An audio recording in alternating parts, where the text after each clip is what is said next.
delay that goes on your Instagram. So it's like a 5 to 10 second delay or something like that. Okay. Um, It's not actually uh, letting me go live. okay, Oh, wait, there's a delay. There we go. It's letting me go there live. you go. Perfect. All right, great. Welcome. So yeah, welcome you, welcome you. I'm Thank just you for seeing. having me. Yeah, no worries. This is all new technology for me, so I'm just getting my bearings around what's what, and I'll just press a few buttons and keep the comment section open so that if there's any comments or questions that we can answer, they'll show up here. Yeah, cool. But in the meantime, Mm, I would like to introduce Lydia McCartney, yeah. um, someone who I've known for just a few months. Mm, Originally, she was a client of mine, and we had a session a few months ago. A beautiful journey, and I'm always congrats. completely humbled and warmed by the impact that it has. And then since then, we've become, yeah, friends, Yeah. colleagues, peers. I've been really inspired by her work, and especially her Instagram and her work. We echo a lot of core values and principles and goals and aspirations and visions for people living happy, joyful, embodied experiences.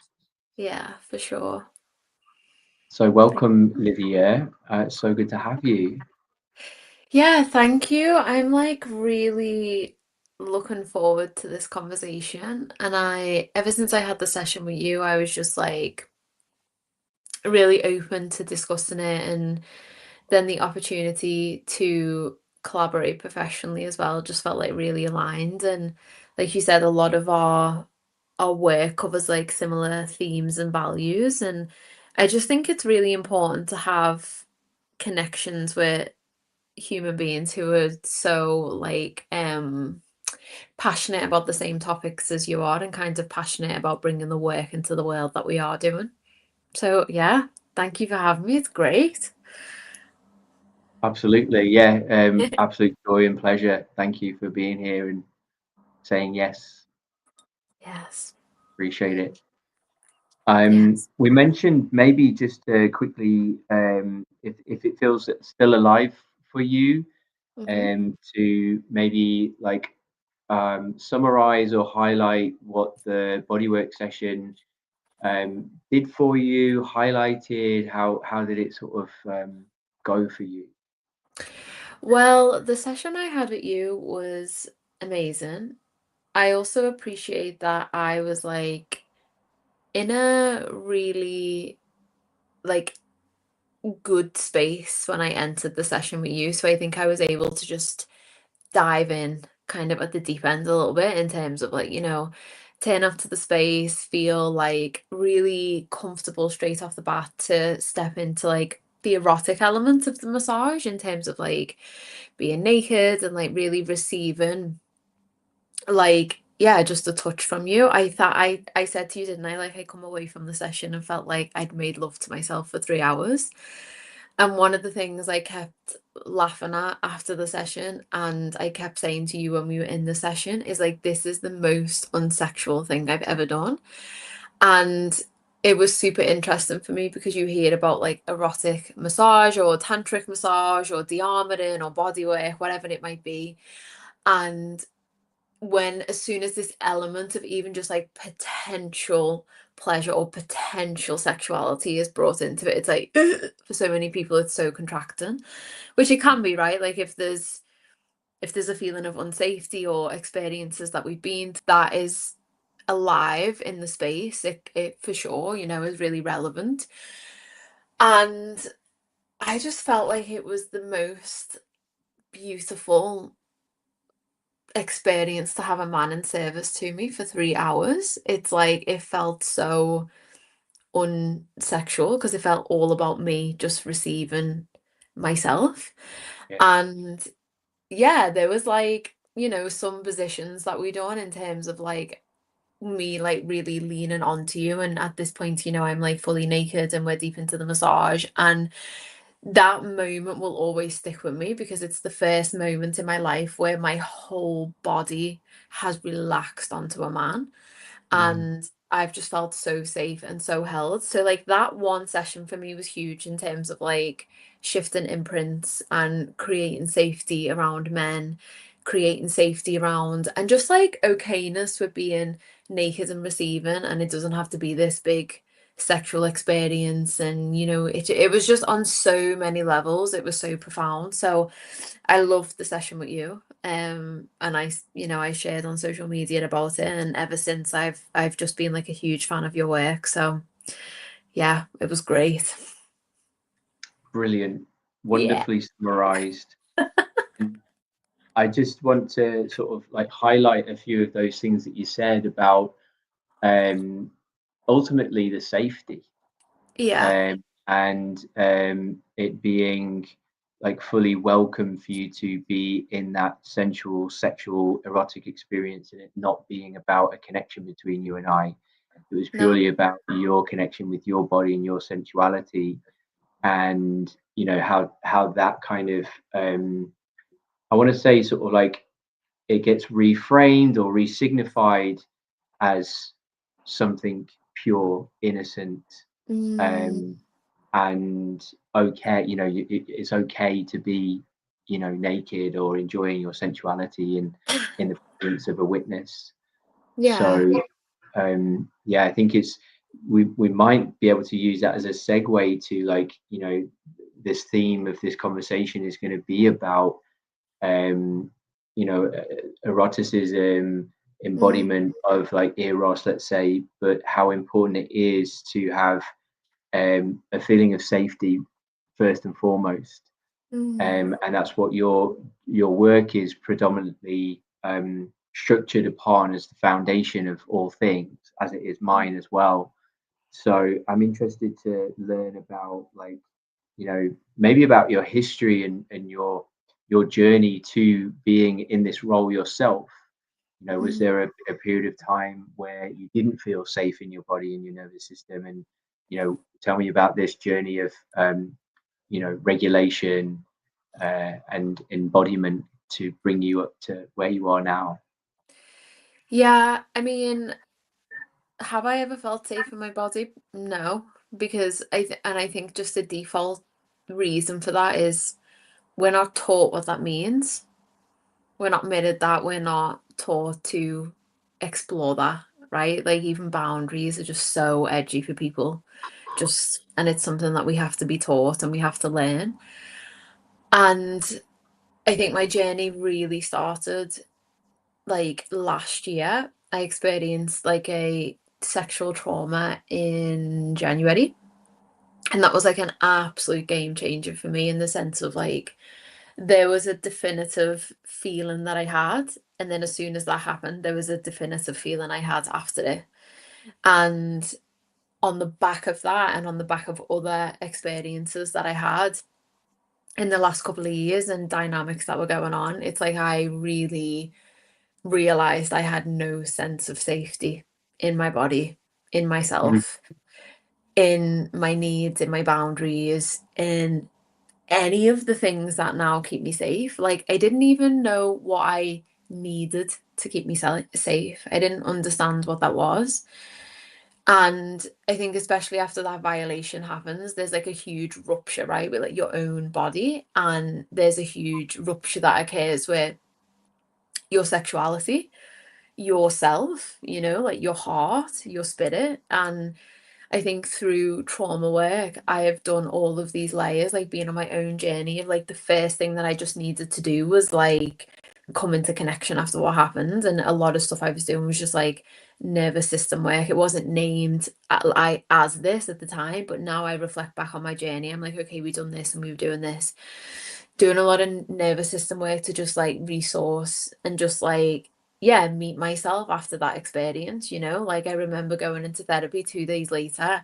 I was disassociated. I was still in an element of shock. I was anxious as hell. And I was like, I'm just going to meet myself in this space. And I sat, and for 2 hours, I just like explored how it felt to be me in my body at that moment. And I met myself at probably the rawest, most vulnerable that I could be. And that was like a real game changer for me, because it was the first time I'd really saw myself and felt myself and witnessed myself and be witnessed by another so deeply vulnerable. So there was like nervous system work that was going on. There was obviously trauma work that was going on. And a natural part of the work that I was doing progressed me into sexuality work, because I think for all of us, sexuality work is so important. But like for me, For me, after that sexual violation, it was really important, because it's like it also happened to my Yoni, right? It's like she deserves space to come into that. And what I now realize is so many of our patterns when it comes to intimacy, and so many patterns when it comes to like sexuality, are formed in our formative years. So when I was going back to kind of heal all of these things that I was noticing about myself, sexuality just kept coming up, life force, like working with it just kept coming up. And over the last 2 years, it has just literally been that progressive journey of just like following the breadcrumbs, doing the nervous yeah, system work, but also like not just around trauma, also around like noticing my stress patterns, how I responded to stress, the way that I operated, and really going on this journey to like repattern so much in my nervous system. And then sexuality is just being like the deepest, most profound layer out of all of that I have stepped into. Hence why I now bring it into my work, and I'm training next year to be a sexological body worker, because I just think it's so powerful. absolutely. Yeah, I feel like it's such a deep rabbit hole, like this self inquiry, and I find that a common denominator um, of this work is sexuality and relationships, and how we relate to others is how we relate to ourselves, and sexuality is a big piece of that. And um, yeah, it's all interwoven so beautifully and Yeah. complex. Yeah, Um, it's super complex. I think it's probably like one of the most complex areas we can explore. But just to like, when you said that then about everything being intertwined, it's super interesting for me, because ever since I stepped into sexuality work and, you know, like pleasure practices and exploring, increasing my capacity to be in my sexual energy, my capacity has also increased for grief. My capacity for my anger mm, has increased. My mm, capacity for connection has increased.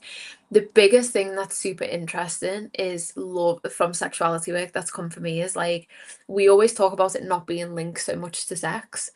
And for me, one of the biggest things sexuality has opened me up to is the energy of love. mm, And in the energy of love, also the energy of grief. And those two things have been a game changer in terms of my relationship with myself, but also my life and people around me. So everything is intertwined for sure. mm, mm. Beautiful, beautiful. Yeah, it's a nervous system game to handle the capacity for Yeah. sensation, right? Hmm. And so sensation will either block sensation if it's too painful, and if we're blocking it from it's too painful, we're going to block the pleasure too, and unraveling and increasing the capacity for both ends of the spectrums. Hmm. But ultimately, that gives us so much more of an enriching and vivid life, like a front row seat, right to life, which feels a lot more satisfying to myself, but also what I hear from clients, that things just pop out a little bit more, because Mm. they're living it, they're feeling it, they're close to Yeah. it, Yeah. life's moving through them, yeah, Mm. more vividly. So this is you know a nice little segue then to asking you about your clients and your the people that you work with. what Mm, is a common pattern that you see?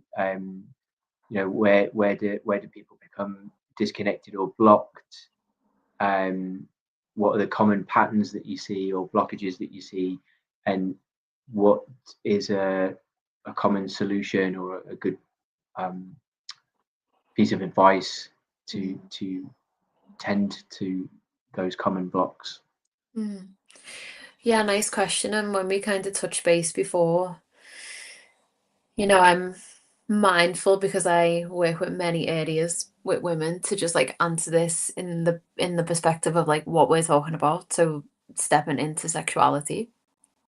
So I think the most common things I actually see are disconnection from the pelvis as a whole. So when I do somatic work with people and I like bring them into their body, whether that's through breath work or somatic tools that we use, a lot of the time there will just kind of be like an absence of presence around the pelvis and an absence of awareness around the pelvis. So that can cause like, imbalances like physiologically in the body, but then also like a sense of being really ungrounded, a sense of being really disconnected. It can block energy flow in the body because the energy is not moving off. Another big thing I see is actually a lot of women not being able to orgasm. That's another big thing that I work with a lot in my client work. It will come into conversation. Either orgasm doesn't happen because there's a sense of like numbness, or maybe they don't really feel that aroused to get the orgasm. Um, and a lack of sensitivity. And then, the ones that a lot of us, like the more generalized ones, I would say just like a real shame around it and a real like there's like a fear and then also like a complete misunderstanding of what it is, and not even misunderstanding, just like not an understanding because a lot of people were never taught it. So Mm, these are like some really big themes that I see presenting in myself, and it's like what's really interesting about the lack of orgasm, for example, is like the amount, like how normalized that is was really one. And I experienced this last year. This was like one of my things that I had to work through in my own sexuality work, is almost like the normal, how normal it is for women to just be like, yeah, well, I don't know, I can't, and it just is what it is. And I think that's like really eye-opening to know, like, okay, this is probably something that women don't talk about a lot. It's because it's vulnerable and edgy to bring into space. It's vulnerable and edgy to name, but then when they do name it, it's like, oh, well, I don't know, it's just how it is. So that's been super interesting. And then I'm mm, sure you see like and hold space for all of those things, but also like, yeah, shame, the vulnerability. And then, there's complexities around it if there's trauma that's also wrapped up in things. And it's it's a nuanced topic. mm, And then my suggestions always, anytime pleasure is brought in or anytime sexuality comes in, it's like I give a lot of somatic practices. I obviously do a lot of somatic work. There might be nervous system stuff that I bring in, but anytime sexuality is brought into the room, I will say explore the concept of pleasure. Like that is my number one practice anytime. So whether it's a pleasure practice, whether it's a 14-day pleasure practice, a 28-day pleasure practice, whether it's just you journaling on what pleasure means, disentangling pleasure from sex. So like when you don't associate it with sex, what is pleasurable for you? And then another really big topic, because again, this is another thing that I see, and I do a lot of wheel of consent work with people, is people not knowing what they want and need. Massive, massive, massive one. So then when we yeah. start to think about like interactions, both intimate and not intimate, communication, showing up in authenticity, connection, it's like when we don't know what we want and we need, it's just like this ripple effect. So again, Mm, that can be mm, something that, and it's a hard piece of work for people to do in session. It was hard for me to do it last year, and it's a hard piece of work for people to do because they're so dumbfounded. They're like, oh, I don't know, and I feel uncomfortable when you ask me that, and it's like, okay, but that's a big piece of the puzzle. So pleasure and understanding wants and needs, I would say, are two tools that have been a game changer for me. And my pleasure practice as well is like when I first stepped into it, And I always say this to clients is like, when I first stepped into a pleasure practice at the beginning of the year, I had no fucking clue what I was doing. There was resistance. I was pissed off. Mm, I mm, didn't keep up with it every day. I was just like, I don't understand what I'm meant to be doing. I felt so uninspired. But mm. all of that was part of the richness of me connecting to myself and understanding myself. And then as I got a little bit more into sexuality work and done another pleasure practice, I done a 28-day one. Oh my God, the differences. And then I could link it to like my cycle, and then all these different like feminine archetypes were coming up. And Mhm. some days it would be like wild, like pleasure practices. Some day it was just simply be like my feet up on the wall, taking some deep breaths. And I realized that like pleasure is all around us all of the time, and different things will bring in pleasure for me. And it was honestly in those 28 days, the things I learnt about myself, how resourced I was, how connected to my body I was a fucking game changer. I think I done that off the back of either seeing you or before I was with you. Yeah, it seems to be familiar. I think maybe off the back, because I remember seeing it on your Instagram. Mm, yeah, Yeah, that you were celebrating how monumental it it was was for you. huge. Yeah, Yeah, massive. And I just really like the fact that you and for your clients you explore what the concept of pleasure actually means, yeah, taking away like the pressure or the attachments or the associations for it to look a particular way or lead to orgasm, for example. It's like how much can you tune into that experience of pleasure? What does that taste like? What does it yeah, sound like? What does it yeah, move like? And and then exploring that, you can start to identify, I like it when this happens. My mm, favorite thing is that texture, that smell, that touch, that taste. And then you start to know what it is that turns you on. And yeah, then when you know how to turn yourself on, you can communicate that to other people, and it just echoes. yeah. Is And I can it's like amazing. instantly feel it. Sorry, there was a slight delay there. I didn't mean to interrupt you.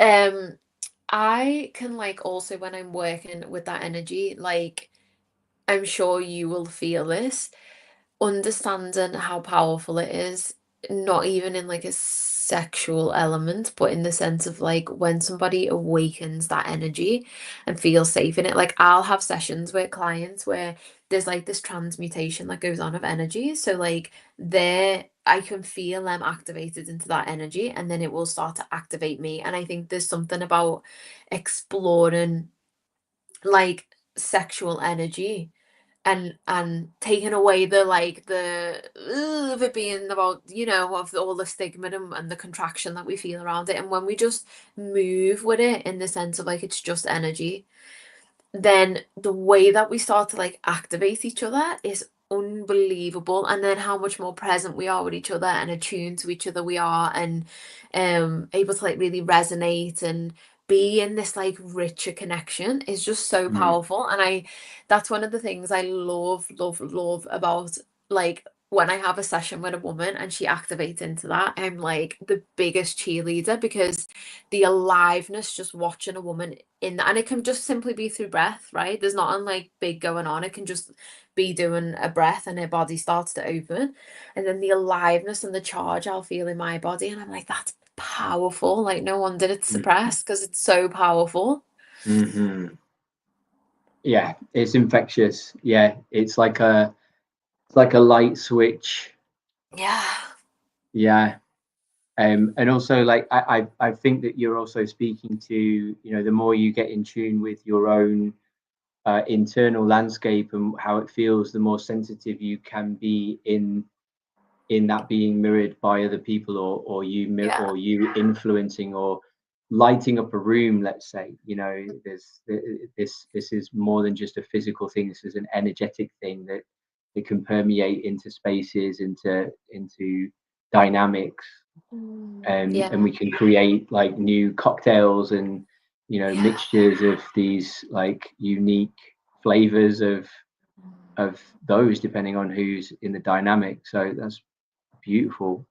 And there's a Um, juiciness, right? There's like an yeah. aliveness, and like I think the way that we live and the disconnection and the level of stress that human beings have in their body and all of the ways that we can numb out, I think we lose sight of we are animals, like, and Mm, there's this life force, there's this fucking juiciness that flows through us, and we lose it. We're all like dry and touch starved and connection starved and on our phones and stressed out with to-do lists and mental loads, and it's just like we're yeah. on these hamster wheels.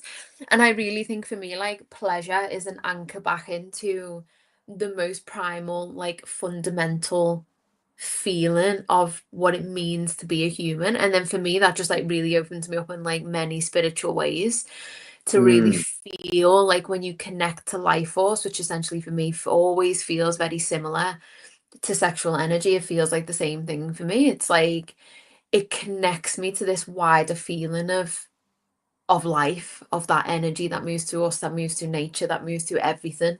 And it's like, yeah, extremely powerful. And the more we talk, I'm just like, yeah, it's like, yeah, it's about sex, but it's like really not.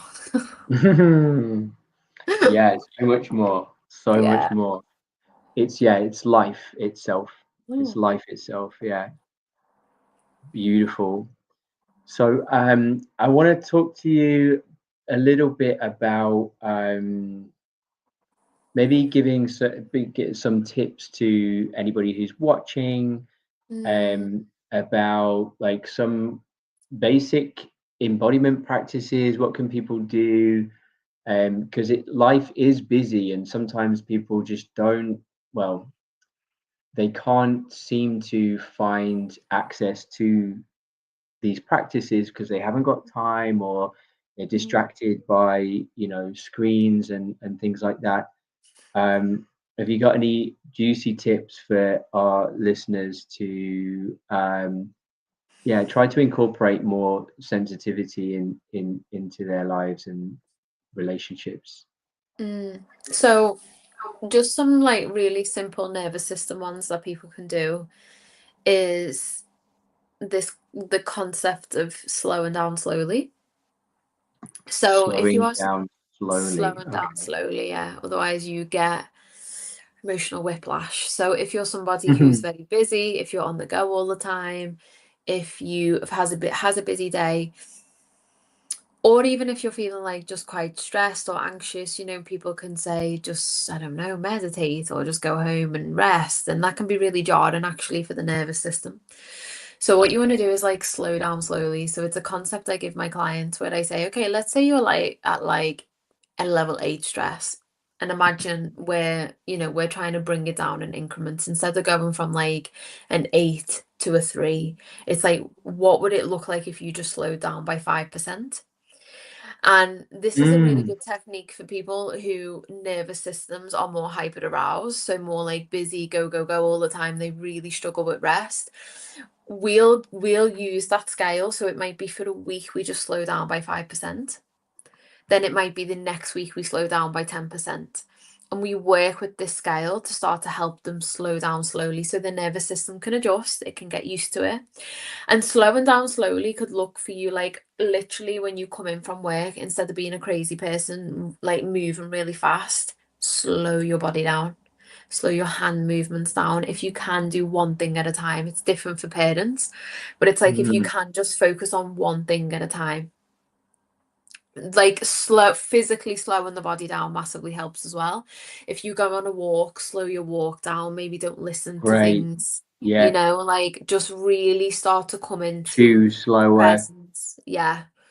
Hmm. Chew slower, speak slower, just like really consciously start to slow everything down.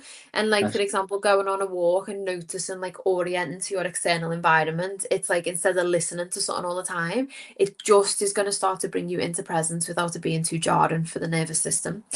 And then also little things that you can do, like techniques that I give clients if you're in work and you're feeling stressed about something, or I don't know, you're just, feeling your feels.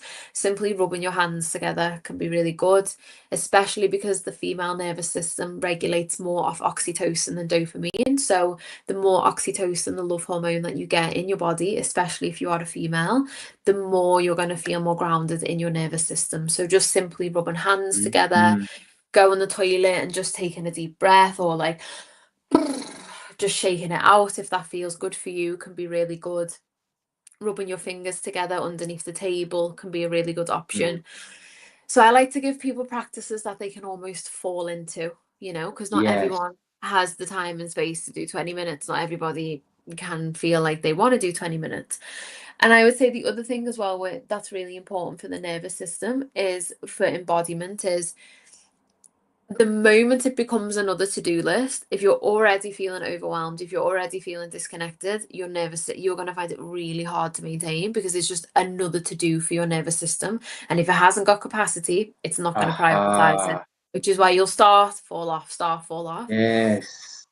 So the small compound effect will add up when it comes to embodiment and it comes to somatics. And then obviously all of the other things, like just starting to bring awareness to your body. You don't have to do a big massive practice. You don't have to massively come inwards, but just checking in, even if it's like a color, a sensation, a visual, a word, like at the end of the day, what am I noticing? Or as you go throughout your day, like, what am I noticing? What are the textures? Or how is my body communicating to me today? And you don't have to make it mean anything. You don't have to do anything with it. It's just an awareness that there's this vessel with all of this wisdom and this language here, like communicating with you all the time. And then sexuality, a tip I would recommend is just like we said, journaling around like what pleasure it is, journaling around things that are reflected on things that you could do that feel pleasurable for you.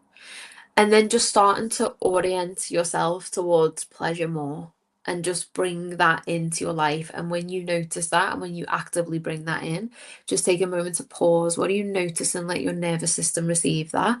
And again, that's going to add up with the compound effect. And if you want to do a pleasure practice, one of the easiest things that you can do, again, starting with your hands, is just simply awaken your hands.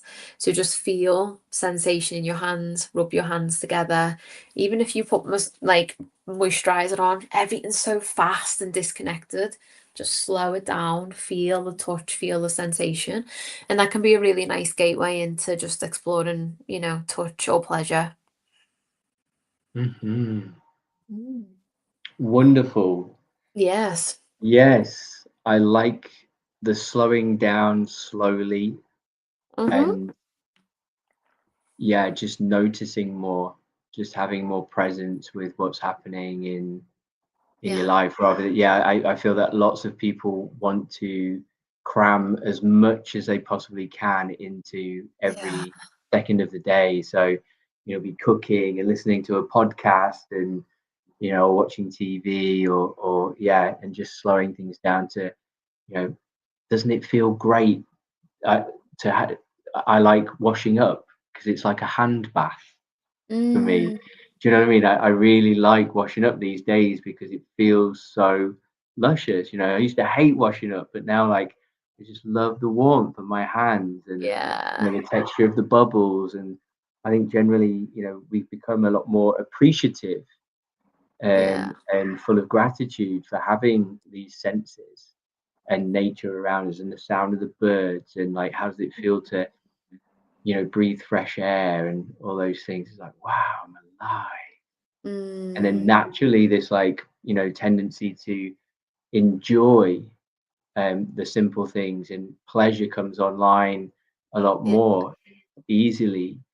And I've found that, maybe it's a philosophy or something that I've found come true with communicating with other people on this path as well is that, you know, some people will have a tendency to try subconsciously to avoid pain, and it's Mm, such or discomfort. But when we're attuned to this, it's like what rather than avoiding pain, it's like what's lighting me up instead. What's driving me towards something mm, in life, in in relationships, in situations. So mm. I love it how like these subtle, simple practices can just rewire things on on a systemic level, you know. Yeah. Brilliant. Yeah. And I think also what people don't understand, I think, is that, of course, we don't like to experience pain, but it's our capacity to be with pain that increases our capacity to be with pleasure. So it's the same with the love and the grief. It's like I have never felt as much love as I have felt until recently when I really done some like grief work. And it's like we don't want to be here, but when you know, like, wow, I can hold that pain and I can be okay. And then I can orient towards like pleasure or joy or happiness or presence. And I can feel the same level of depth of that if I allow myself. It's like it's powerful feeling that. It's powerful. Yes, So don't absolutely, block yourself from either. totally. So much truth in that. Wonderful, wonderful. So I'm going to round off here. It's already, it was a late start, but I really appreciate your time and energy being here, Lydia. I just want to say that I'm really looking forward to working with you and having you feature on the training that's going to start in the new year. Yeah, So same. yeah, it's going to be some training called Full Body Alchemy presents the Embodied Awakening technique, and I'm going to be teaching all the things that I wish that I knew at the beginning of my Mm, bodywork journey.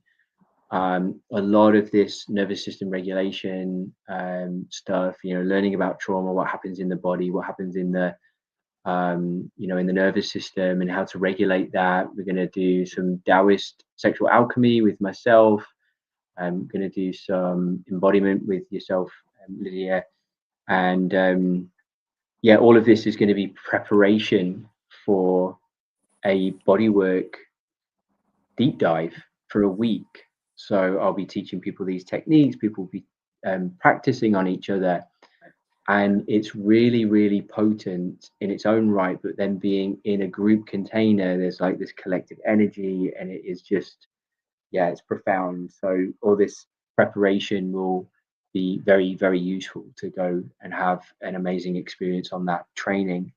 mhm. And then by the end of it, we'll be offering a business module as well. So after learning all of these things, that you'll be teaching your future clients the embodiment um, practices and the actual bodywork itself. We need to get your clients as well. So it's a complete package, and all this information about this course is on the website there. It's fullbodyalchemy.co.uk. So it's a very small cohort. I've only chosen to have 10 people on the course, and I've had 3 people sign up already.